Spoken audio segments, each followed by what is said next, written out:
I've always been intrigued by things smaller than us. I would buy those insect kits and keep grasshoppers and butterflies in them, feed them leaves, and in the future I'd learn that most insects need to feast on other ones. My name is Marcus Trent. I finished college with a degree in biology and began specializing in insects. In college, I met my good friend Nolan. Like me, he was also invested in invertebrates, but unlike me, he usually gravitated towards arachnids, spiders, scorpions, all the stuff I don't like getting too close to. I'm not afraid of spiders even now, just always made me so uncomfortable. The way they trap flying insects and complex structures of silk and webbing. Flies and moths that were usually flying freely in the sky were stuck waiting for death to come slowly crawling towards them. Just stuff like that always made me feel uneasy. But Nolan was fascinated by them.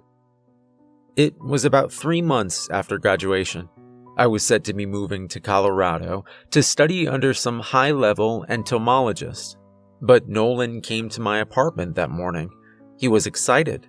He pulled out his phone and showed me a video. I saw a young man walking through the woods. The camera recording him walking was shaky. It was someone using their phone camera.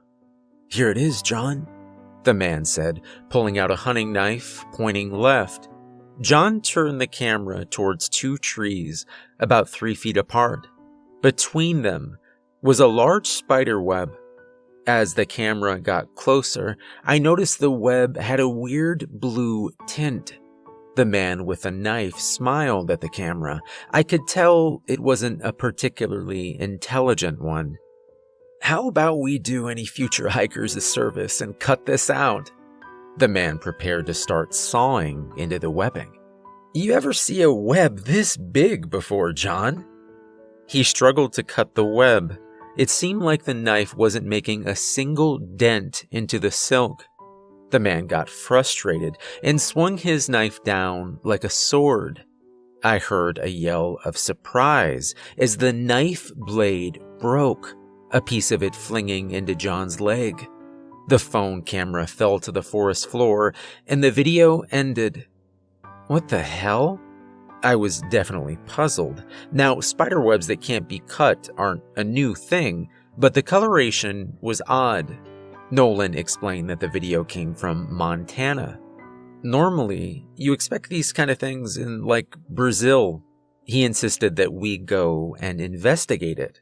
And while I disliked spiders, the chance to discover a new species of arachnid was enticing. About a few days later, Nolan paid for a plane trip to Montana. We were to set up shop in an apartment near the forest trail where the video said the web was found. Upon arrival, Nolan was already jumping to go to the forest. I obliged, and we went headfirst into the wilderness. For the first few hours, we didn't find much on the main trail. Finally, around 1 p.m., we found the web from the video, still standing. It actually was blue. Nolan took pictures and told me we should continue into the woods. I told him going off the trail may not be wise. The sun would be setting in a few hours. Nolan said we wouldn't go far, and he brought orange flags to mark the way. I think it was 3 p.m. We were in a pretty beautiful spot in the woods. I saw a couple passing rabbits and squirrels. I began snacking on one of the peanut butter granola bars I packed when Nolan caught my attention. "Whoa! There's a dead bear!" I turned to see Nolan facing into the distant trees. Through the trees and brush, I saw the lump of black fur. I wondered how Nolan knew it was dead. As we got closer, I saw the splotches of red and the lack of breathing. I don't know why we even went up to it, but we all know that curiosity is a damn thing. We inspected the body of a black bear. Its fur was caked with dry blood. Nolan bent down and gestured towards me. "Marcus, come look at this." I knelt down next to him. He pointed to a small set of holes. Upon inspection, they seemed to have been opened from the inside. I tried to make some reasonable conclusions on how the bear died, but Nolan isn't always a fan of theories and speculation. He likes to get his hands dirty to find answers. He took out a large knife. Don't know why he brought it. Maybe he wanted to test the web strength against something tougher. Now he used it to cut into the bear's fur. He cut into its stomach area, serrating a chunk to pull out. After about 20 minutes of cutting, with me trying to wait patiently, Nolan triumphantly pulled out a jagged patch of bear, opening a large hole in its stomach. I took out a large flashlight and sent the beam into the dark abyss of its insides. Something bounced back with a glimmer as the light touched it. Nolan peered inside. I made the mistake of looking closer into the void of its stomach. There were no organs from what I could see. The inner membrane of muscles was covered and woven together by spider webs. Blue-tinted spider webs that crossed between muscles and exposed bone. After we both calmed down, we decided to head back to the trail. I could tell it was getting dark. As we walked, we began speculating. Our thoughts was the bear must have died from natural causes, then the spiders found it and used it as a home to survive during the winter. Of course, that meant they were eating massive bear organs. We didn't dwell on what else these spiders might eat. We were about halfway back to the hiking trail when Nolan stopped suddenly. I turned and saw his gaze dead set into the trees. Off by only a dozen feet or so was a man. He was dressed in hunting ammo and gear. He didn't have a gun on him, so I didn't see what was wrong till the man started to walk. The way he moved was wrong. His legs nearly tripped over themselves constantly. His head kept swaying, almost like it wasn't fully connected to his neck. Nolan pulled out his knife. I told him we should leave, but he told me that maybe he was lost or hurt. Maybe he knocked his head on a tree and got his brain damaged, but he still left his knife out. He called out to the man, asking him if he needed help. The hunter turned, his head swaying as he did, and he began running. He charged toward me, pushing Nolan aside and tackling me to the forest floor. I struggled to push him off. I could tell he was very physically strong. I watched as his loosely fitted head opened and revealed a stretched-looking jaw. I thought I started to see something moving up his throat. Suddenly, the hunter jolted into stillness. I pushed the now limp body off of me, seeing the large knife protruding from his back. It looked like Nolan stabbed him directly in the spine. Nolan was shaking, asking me what we should do. I told him we can explain this as self-defense. I was proof enough with all the dirt on me and the pain I was feeling. But Nolan stopped listening to me. His eyes looked behind me, where the body was. I turned and saw the man's body was shaking. Maybe it was post-mortem reactions to the knife piercing his spinal cord, but then I saw his throat was still bulging. Something was moving inside his esophagus. His mouth opened unnaturally wide, and this time it was being pushed open by a set of 4 white, spindly legs. Emerging from his throat came a white and silver spider about the size of my palm. It had long, hairy legs, its 6 blue eyes turned in our direction. It pulled its front limb, bearing a set of deep blue fangs. I could see the green venom dripping from them. The fear of the spider itself nearly made me forget that this spider was just inside a living person. Or was he even living in the first place? The body continued shaking as we watched in dumbstruck fear as more silver legs erupted from the body. Some spiders used his mouth, but others made holes from his back, slipping between rib bones, some even seeming to break them. We didn't bother to watch much longer. We made a mad dash through the woods, the scuffling of the eight-legged army behind us. I didn't think they were going to chase us, but they were clearly out for blood. I didn't look back much, but I could tell more of the spiders were abandoning the chase. I didn't know if they were giving up, or they knew the front runners would get us. As if to answer, one of the few remaining spiders launched itself onto Nolan's leg, a line of silk anchoring it to the floor. Nolan fell hard. I turned back to help, but I could tell he was a goner. Nolan yelled for me to run as the spider's sapphire fangs injected venom into his neck. It must have been a fast toxin. I could already see the light fading from his eyes. I managed to make it back to the trail, then to my apartment, where I'm now writing this a day later. I haven't reported his death yet. I plan on bringing the little evidence I have to convince the police force to bring more than a few men to the woods. We'll probably only find the hunter's body, who is now mutilated with holes, Nolan's knife still planted in his back.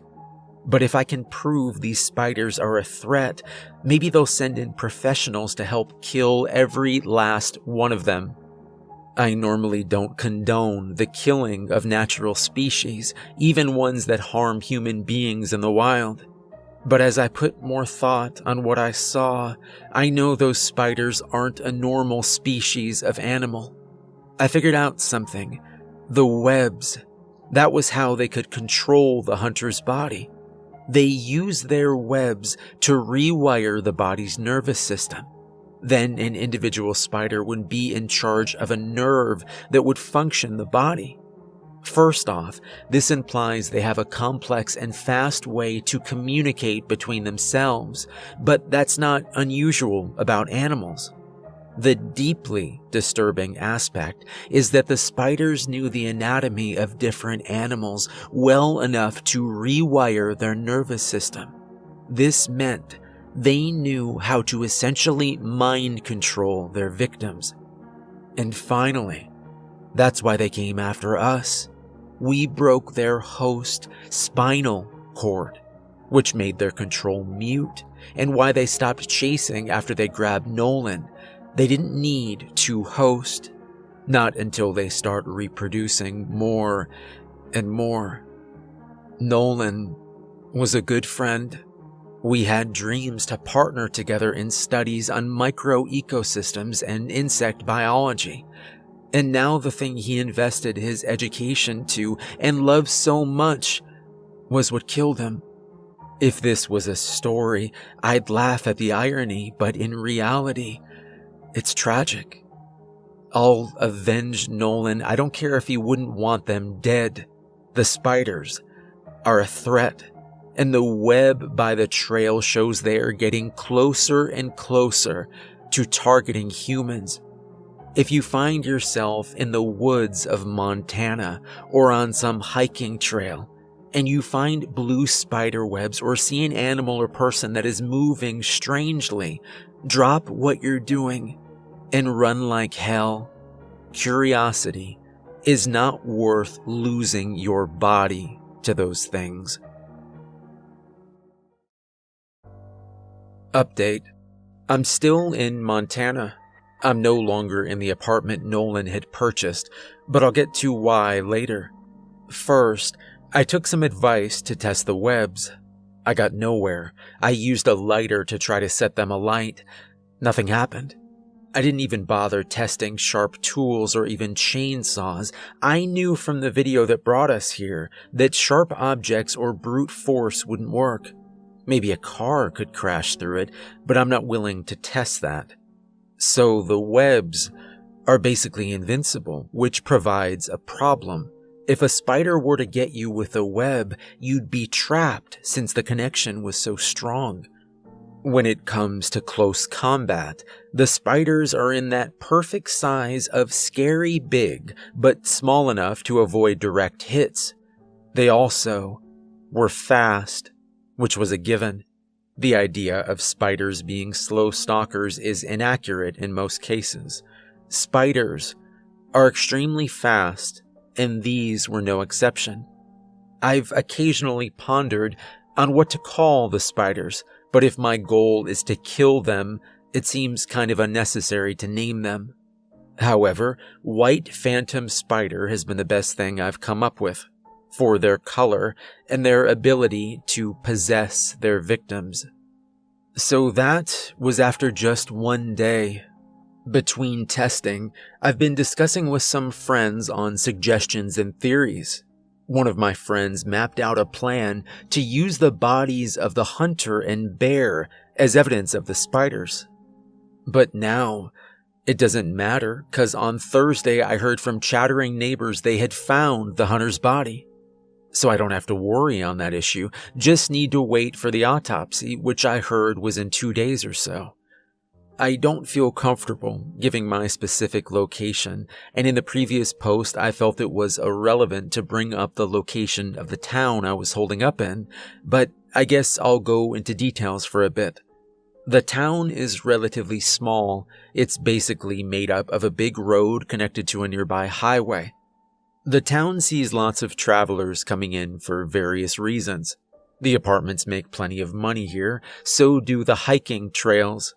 The forest the white phantom spiders inhabit aren't a park or anything. A few trails were put in, and they have hunting seasons, but otherwise not much of it sees human contact. My hypothesis is that the spiders originated somewhere deep in the forest, some kind of mutation maybe, or a species naturally evolving. But recently, using their hosts such as bears to move safely through the forest, they're getting closer to the town. God, I can't imagine the panic that they would rain if one of those walking corpses came stumbling into my town. Thursday was mostly me just sneaking into the woods and nervously continuing tests. I tried different and random chemicals on the webs. Also, there are more and more webs closer to the trail now. I've heard a few townspeople mentioning the blue webs to each other when I went shopping for the chemicals. I tried bleach, alcohol, almost any weird thing I could find that might weaken or dissolve the webs through some strange chemical reaction. That day of testing brought nothing good. Luckily, no one has spotted me doing these yet. I've picked some new webs I found further from the trail, but not too far, of course. For protection, I brought along a baseball bat I bought Wednesday and a can of hairspray that combines with my lighter and turns into a mobile flamethrower. A lot of you mentioned to use fire. Of course, I can't go setting random fires in hopes of killing the spiders, but if I get attacked, a quick spray of liquid flame might do the job. One fear I have with being attacked is that they'll use Nolan's body. I know he's far past dead by now, but I'm not sure if I'd be able to burn his body down to stop the spiders. I've told myself at night I'll be able to do it once the time comes, but we'll have to see. It's Friday now, and I ended up making an acid that was able to corrode metal screws I threw it in.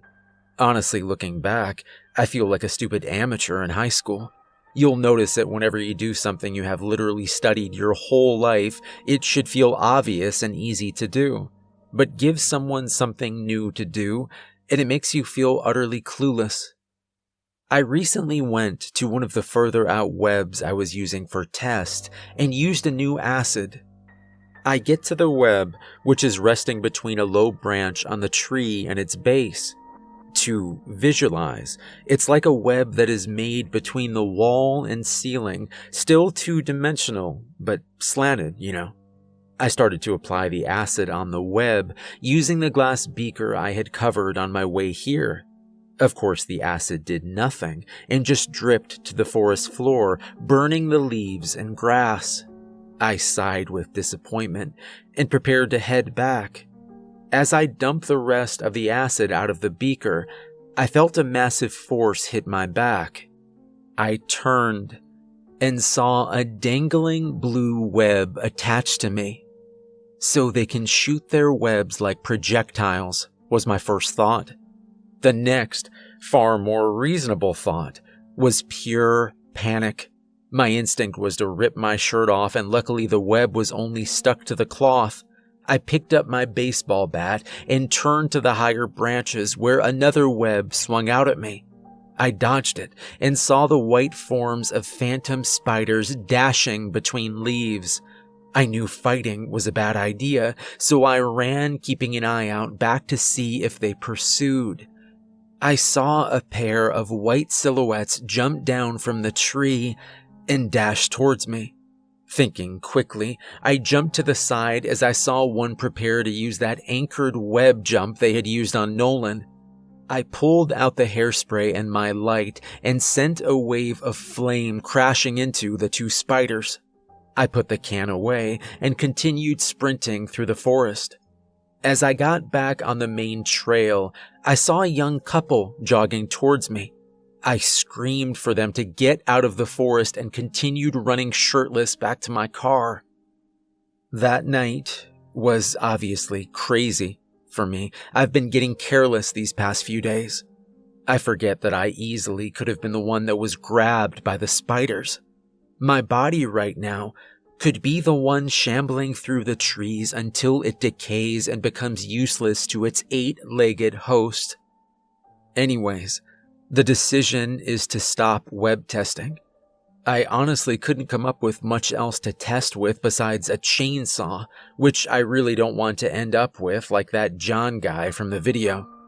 A lot of my friends want me to set Montana on fire, so I hope the small bit of pyrotechnics on Friday satisfied your fiery appetite. I finally got some rest last night, waking up at 6 a.m. this morning, getting a quick shower, and starting getting ready to leave when my apartment door opened. I saw the landlord standing there and a police officer walking into the room. Now, I was a little nervous when I saw his right hand was resting on his unclipped gun holster, but pure dread set in when I saw he had Nolan's knife in the other. I'm guessing he did that on purpose, because he got exactly the reaction he wanted. You recognize this, don't you? We found out it belonged to your friend, Nolan Mantings, who has been missing for the past couple days. And this knife was in the back of a hunter who has been missing for weeks. Care to explain? I was genuinely dumbfounded. I honestly thought they wouldn't have found some way to link me to the body using Nolan's knife. Have you done an autopsy on the body? I blurted out. The officer looked confused. I sighed and realized trying to explain the spider situation was pointless. Maybe I could negotiate at the police station with someone more skeptical. I lifted my hands up to be cuffed, and the officer approached me. As he pulled the cuffs out, he set the knife behind him on the shelf. But besides the metal shuffling off the cuffs, I heard another distinct metal sound. It sounded like a screw being undone. To my right, I heard the clang of metal hitting the floor. Looking down, there lay the metal covering of the single air vent the room had. What the hell? The officer said, looking up at the vent and pulling out his gun. I looked up, and my heart nearly crashed. A phantom spider laid in a pouncing stance on the vent. It jumped with lightning speed, landing on the officer's shoulder. The spider didn't bite the officer. I'll explain in a second more, but instead the damn thing took one of its legs, a long talon extending from the tip, and it thrusted the claw into the officer's neck. I think it hit an artery because the guy started bleeding like a park fountain. I then cowered to the far wall, expecting the spider to come right for me and try to shove itself into my throat. Instead, the spider started to retreat across the floor, making a beeline to the air vent, when the landlord walked in. The spider turned and stared for a second, looking confused. I took this opportunity to grab Nolan's knife and sent the blade crashing into the spider's body. It began spurting orange blood across the ground, its legs twitching wildly as it tried to get out from under the giant blade pinning it. I ignored its death throes and I yelled at the landlord to help. We used my bed sheets to tear out a cloth to stop the bleeding as best we could. I looked out the window and saw a police cruiser and another officer sitting on the hood of the car. "Hey, officer, call for an ambulance and get in here. Your partner just got his artery ripped out by a spider." The man couldn't hear me very well and looked very confused, but he must have realized the important part, that his friend was dying, because he called for an ambulance and later I found out a lot of backup. So yes, this is why I'm no longer in my apartment. I'm in a police station now. Don't worry, I'm not locked up, otherwise I wouldn't be posting this. Last I heard, the officer got to the emergency room and is being patched up. He should be fine. Now, thanks to the landlord seeing the spider and me having killed one and showing it off to the sheriff, a man named Logan Dunty, helped keep me from being locked up for presumed murder of 2 people and attempted murder of a police officer. I've had some time to think on this. Right now, Sheriff Dunty didn't need much convincing that yes, these spiders were a threat, as one of them just put one of his men in the hospital. I also had the video of the web that had brought me here in the first place. But when they went to check the hunter's body in the morgue, I helped in opening it up to show the webs. Beforehand, we noticed the body had extra holes and tears. The morgue was also a mess. Someone was in here apparently. Or something. We opened up the body. Maybe the spiders were erasing any trace of their existence. Maybe they were trying to frame me for murder. I know that sounds ridiculous, but it's already been established that these guys are smart enough to know anatomy. The assassin spider even knew where to hit a major artery. That's why he didn't bite the officer or try to kill me. Their venom would give my story some merit, but a stab in the neck, not so innocent looking. And that's why it stopped when the landlord came in.